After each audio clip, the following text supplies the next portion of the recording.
ఏం మాయ చేసావే పార్ట్ 49. ఆదిత్య సిగ్గుతో ఎరపెక్కిన భార్య చెక్కిలను బ్లష్ అవుతుంటే మరింత అందంగా ఉన్న భార్య మోమును మరింత అపురూపంగా చూస్తూ ఉండగా, డాడీ మరి నేను అంటూ వచ్చి తండ్రి కాళ్ళను చుట్టేసింది బుజ్జి అన్వి. ఆ ముగ్గురు ముచ్చట్ల తర్వాత కాసేపటికి ముగ్గురు కలిసి పార్టీ జరిగే ప్లేస్కి స్టార్ట్ అయ్యారు. డ్రైవ్ చేస్తున్న ఆదిత్య కబుర్లు చెప్పుకుంటున్న తన భార్యను కూతుర్ని చూసి నవ్వుకుంటూ, అవును టీచరమ్మా, జరిగిన ఆ చిన్న గొడవలో పిల్లలిద్దరిది తప్పు ఉంది కదా, మరి మన బేబీనే ముందు ఎందుకు సారీ చెప్పమన్నావు నువ్వు అని అడిగాడు. ఆ ప్రశ్నకు ప్రేమ చిన్న చిరునవ్వుతో, పిల్లలవి కల్మషం లేని పసి మనసులండి, వాళ్ళకి మనం సాధ్యమైనంత వరకు మంచి చెడులకు తేడా తెలిపే ప్రయత్నం చేయాలి, కానీ ఇప్పటి నుండే భేదభావాలు ఈగోలు నేర్పిస్తే ఈ వయసులోనే వాళ్ళ మనసుల్లో విషబీజాలు నాటుకుంటాయి. అది వాళ్ళకి మంచిది కాదు, మనకి మంచిది కాదు. అందుకే అయినా మన బంగారం అర్ది బెస్ట్ ఫ్రెండ్స్ అండి, వీళ్ళు ఎందుకు గొడవ పడ్డారో వీళ్ళకే తెలియాలి. అన్నిటికన్నా ముఖ్యంగా ఫ్రెండ్స్ దగ్గర ఒక మెట్టు దిగితే తప్పు కాదు కదండి అనింది తన వడిలో ఉన్న కూతురి తల నిమురుతూ.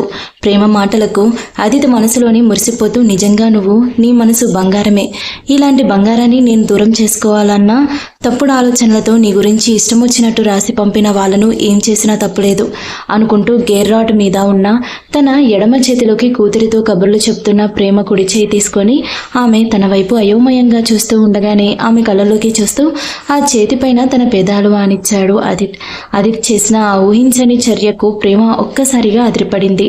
ఆదిత్య పెట్టిన ముద్దుకి ఒక్కసారిగా ఒళ్ళు జల్లుమంటుంటే సిగ్గుతో అతన్ని చూడలేక కష్టంగా అతని దగ్గర నుండి తన చేతిని విడిపించుకొని విండో నుండి బయటకు చూస్తున్న కూతురిని చూస్తూ ఊపిరి పీల్చుకొని తను కూడా బయటకే చూస్తూ కూర్చుంది. తను చేసిన భార్య బుగ్గల్లో పూయిస్తున్న మందారాలు చూసి నవ్వుకుంటూ బర్త్డే బేబీకి గిఫ్ట్ కొనడం కోసం ఒక మాల్ దగ్గర కార్ ఆపాడు ఆదిత్య. సహానా ఇంట్లో. సహానా మైండ్ సెట్ ఇంకా మారకపోవడంతో ఆమెను ఓ కంట కనిపెడుతూనే ఉన్నాడు మైకిల్. ఈసారి తెలిసి వింధ్య కారణంగా ఆదిత్యకి ప్రేమను దూరం కాకూడదు అని ఫిక్స్ అయ్యాడు. అందుకే ఆమె మీద ఒక కన్నేసి ఉంచాడు. ఆమె కూడా తనేం చెయ్యాలి అనుకున్నా అది మైకిల్కి తెలియకుండా చెయ్యాలి అని ఫిక్స్ అయింది. అందుకే ప్రేమ ఆదిత్యని అంతకు ముందు నుండే ప్రేమిస్తుంది అని తెలియగానే ఆ విషయాన్నే తన అస్త్రంగా మలుచుకొని ఆ ఇద్దరు శాశ్వతంగా విడిపోయేలా ప్లాన్ చేయాలి అని నిర్ణయించుకుంది. ఆ ప్లాన్లో భాగంగానే తను పంపితే ఆదిత్యకి కానీ నిశ్చయ్కి కానీ దొరికిపోయే అవకాశం ఉందని తన ల్యాప్టాప్ నుండి తన ఫ్రెండ్కి ఒక లెటర్ మెయిల్ చేసింది. అదే ఇప్పుడు ఆదిత్యకి చేరిన లెటర్. మెయిల్ చేసిన ఆ లెటర్ జాగ్రత్తగా ఆదిత్యకి చేరేలా చేయమని చెప్పింది తన ఫ్రెండ్కి. పాపం ఆ విషయం మైకిల్ తెలుసుకోలేకపోయాడు. అలాగే ఆమె తనకున్న మరో ఆల్టర్నేటివ్ మెయిల్ ఐడి ఉపయోగించడం వల్ల నిశ్చయ్ మనుషులకు కూడా ఆ విషయం తెలియలేదు. అప్పుడే లెటర్ ఆదిత్యకి చేరిందని తన ఫ్రెండ్ దగ్గర నుండి మళ్ళీ మెయిల్ రావడంతో సహానా ఆనందాన్ని హద్దులు లేవిక. పిచ్చిదానిలా గంతులు వేస్తూ అరుస్తున్న సహానాను చూసిన మైకిల్కు ఆమె మళ్ళీ ఏదో చేసింది అన్న డౌట్ వచ్చింది. కంగారుగా సహానాను మళ్ళీ ఏం చేశావు సహానా అని అడిగితే ఏం లేదు అని మాట దాటేసింది. కానీ మైకిల్ అనుమానం మాత్రం తీరలేదు.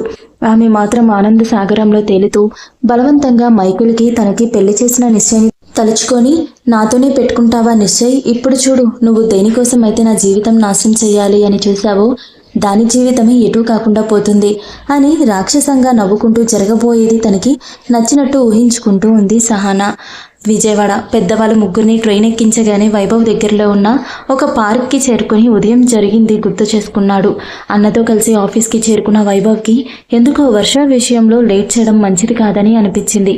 అందుకే అన్నతో ఇంపార్టెంట్ పనుంది అన్నయ్య అని చెప్పి వెంటనే ఇంటికి బయలుదేరాడు. పెద్దవాళ్ళు ముగ్గురు అప్పటికే వాళ్ళ తీర్థయాత్రల ట్రిప్కి ప్లాన్ చేసుకొని లగేజ్ సర్దుకునే బిజీలో ఉండగా టైం ఇంటికి వచ్చిన వైభవ్ని చూసి ముగ్గురు కంగారు పడ్డారు.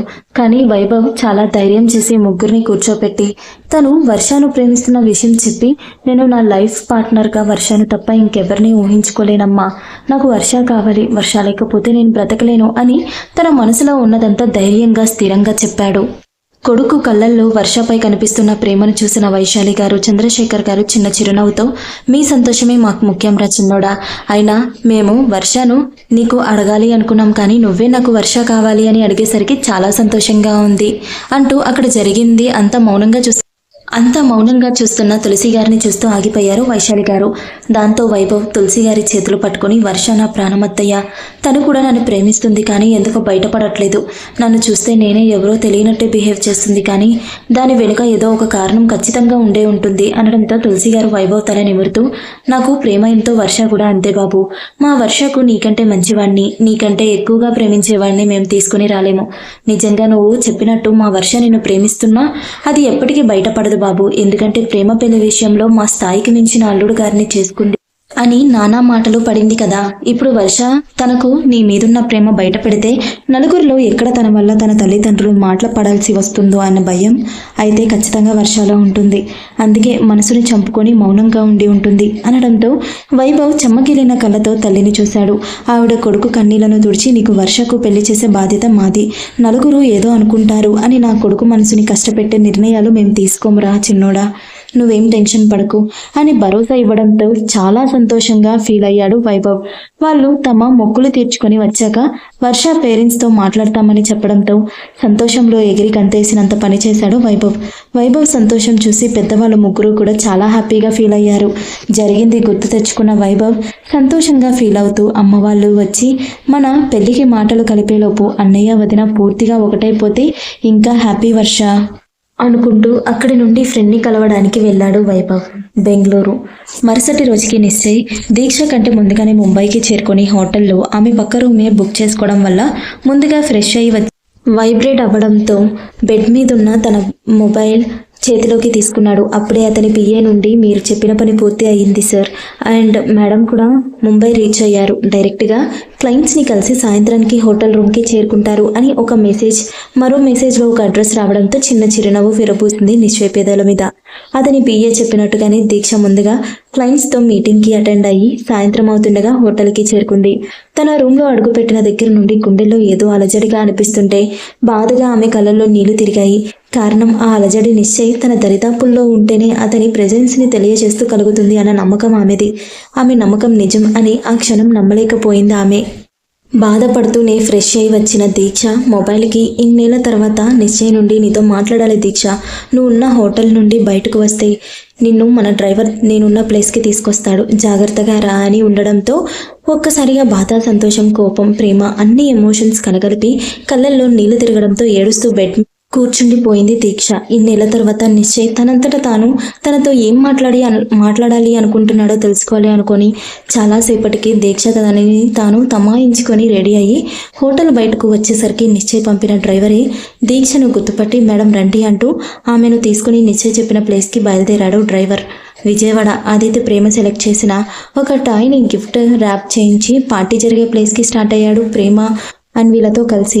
కాసేపటికి పార్టీ జరిగే ప్లేస్కి చేరుకోగానే ఆదిత్, అన్వి ప్రేమలను తీసుకుని ముందుకు వెళ్ళేసరికి తన ఫ్రెండ్ ఎదురొచ్చి రావేమో అనుకొని చాలా ఫీల్ అయ్యాన్రా, మొత్తానికి వచ్చావు పద, మన ఫ్రెండ్స్ అందరూ నీకోసమే చూస్తున్నారు అనగానే ఆదిత్ చిన్న చిరునవ్వుతో ప్రేమను తన భార్యగా పరిచయం చేసి అన్వితో తన ఫ్రెండ్కి హాయ్ చెప్పించి అన్వి ప్రేమలను పార్టీ జరుగుతున్న ప్లేస్లో ఒక టేబుల్ దగ్గర కూర్చోపెట్టి తను తన ఫ్రెండ్స్ని కలిసి వస్తాను అని వెళ్ళాడు. చాలా ఏళ్ల తర్వాత ఫ్రెండ్స్ అందరూ కలిసేసరికి ఎక్కడా లేని కబుర్లు చెప్పుకుంటూ చుట్టూ ప్రపంచాన్ని మర్చిపోయారు వాళ్ళు. కాసేపటికి ఒక్కొక్కరిగా బర్త్డే బేబీని విష్ చేస్తుంటే కూతురికి డిన్నర్ తినిపిస్తున్న ప్రేమను చూసి నవ్వుకుంటూ ఆదిత్ వెళ్ళి ప్రేమ పక్కన కూర్చొని, నీకొక విషయం అడుగుతాను, నిజం చెప్తావా టీచరమ్మా అని అడిగాడు. ఆ ప్రశ్నకు ప్రేమ చిన్న చిరునవ్వు నవ్వడంతో కూతురిని తన ఒడిలోకి తీసుకొని, నీకు మా ఇద్దరిలో ఎవరు ఎక్కువ, నీ ఫస్ట్ ప్రియారిటీ ఎవరికి అని అడిగాడు. ఆ ప్రశ్న ప్రేమ ఆదిత్ నుండి ఊహించనిదే అయినా పెదాల మీదున్న చిన్న చిరునవ్వు మాత్రం చెక్కు చెదరకుండా అలానే ఉంది. అదే చిరునవ్వుతో మన బంగారంతో నాకు మాటల్లో చెప్పలేని అనుబంధం ఏర్పడిందండి. నేను తనను నవమాసాలు మోసి కనుండకపోవచ్చు కానీ అన్వి నా బిడ్డ, నాకు ఈ ప్రపంచంలో తన తర్వాతే ఎవరైనా. అసలు మీరు నా జీవితంలోకి వచ్చారంటే దానికి కారణమే మన బంగారం కదండి. తను లేకపోతే మనం ఎప్పటికీ పెళ్లి చేసుకునే వాళ్ళం కాదు కదా. అయినా అందుకే నాకు మీరైనా తన తర్వాత అని ఎట్లాంటి మొహమాటం లేకుండా తన మనసులో ఉన్న విషయమే చెప్పింది ప్రేమ అలా అన్వీనే ఎక్కువ అని చెప్పేసరికి అది తను ఊహించిన జవాబే అయినా సగం బాధ సగం సంతోషం. తను ఇంకా ఆమె మనసులో తగిన స్థానం సంపాదించుకోలేకపోయానే అన్న బాధ మనసుని మెలిపెడుతున్న వాళ్ళ బంధం ముడిపడడానికి కారణమైన తమ బిడ్డని ప్రేమ నాకు ఎక్కువ అని చెప్పేసరికి చెప్పలేనంత సంతోషం అనిపించింది.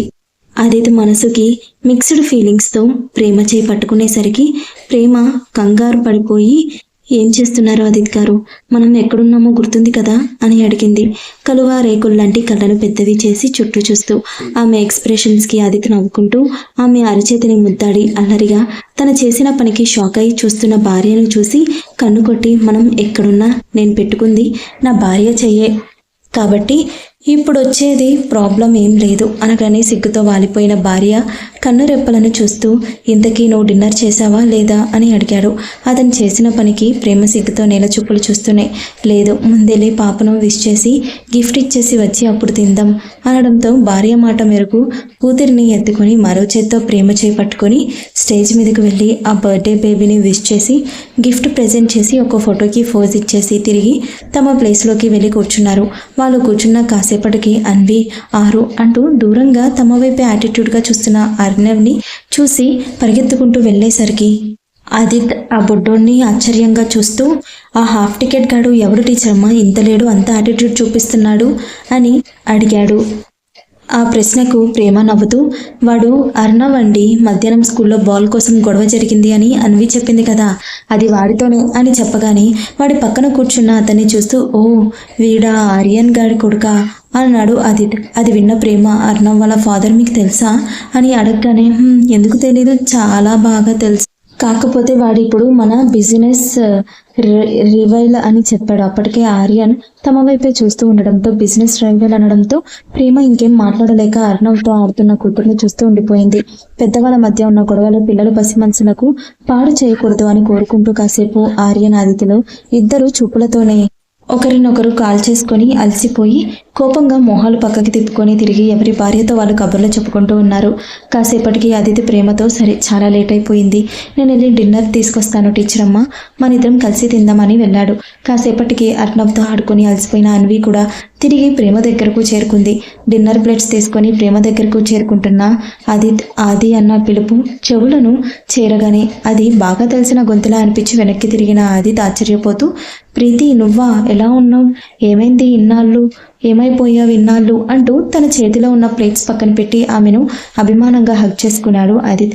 ప్రీతి కూడా ఆదిత్ని హగ్ చేసుకుని, నేను బాగున్నాను ఆది, నువ్వెలా ఉన్నావు అని అడగగానే ఆదిత్ ఆమెకు 2 అడుగుల దూరం జరిగి తనని తాను చూపిస్తూ, ఇదిగో ఇలా చాలా హ్యాపీగా ఉన్నాను అనగానే ప్రీతి ఆదిత్యని చూసి సంతోషపడుతూ, నిన్నిలా చూస్తుంటే చాలా హ్యాపీగా ఉంది ఆది, నీ లైఫ్ని మళ్ళీ ఇలా ఆనందమయం చేసిన ఆ దేవతను నాకు పరిచయం చేయవా అని అడిగింది. ఆ ప్రశ్నకు ఆదిత్ నవ్వుతూ, పరిచయం చేస్తాను అంటూ ఆదిత్ ప్రీతిని ప్రేమ దగ్గరకు తీసుకువెళ్ళబోతుంటే ప్రీతి ఆదిత్కి అడ్డుపడి, లేదు తను ఎక్కడుందో చూపించు, నా అంతటా నేనే వెళ్ళి పరిచయం చేసుకుంటాను అనింది. ముంబై. నిశ్చయ్ ఎందుకు సడన్గా తనతో మాట్లాడాలి అన్నాడు అర్థం కాక అతని గురించే ఆలోచనల్లో మునిగి తేలుతున్న దీక్ష కారు బ్రేక్ పడడంతో తేరుకొని చుట్టూ చూస్తూ ఉండగా, మేడం వచ్చేసాం అన్న డ్రైవర్ మాటకు థ్యాంక్స్ అంటూ కారు దిగి చుట్టూ చూస్తూ ఉండగా దీక్ష అన్న నిశ్చయ్ గొంతు వినగానే గుండెల్లో ఏదో తెలియని అలజడి మొదలై అతని వైపు తిరగలేకపోయింది దీక్ష. ఆమె సిచ్యువేషన్ అర్థం చేసుకున్న నిశ్చయ్, పద దీక్ష అంటూ ఆమెను ముందుకు కదిలేడు. అతను వెళ్తుంటే బొమ్మలా అతని వెనకే వెళ్తూ ఉంది దీక్ష. అది ఒక ఓపెన్ రూఫ్ రెస్టారెంట్. నిశ్చయ్ చెప్పినట్టుగానే అతని పిఏ ఆ రోజుకి ఆ రెస్టారెంట్ అంతా నిశ్చయ్ పేరు మీదే బుక్ చేయడంతో ఫుడ్ సర్వ్ చేయడానికి బేరర్స్ తప్ప ఇంకెవ్వరూ లేరు అక్కడ.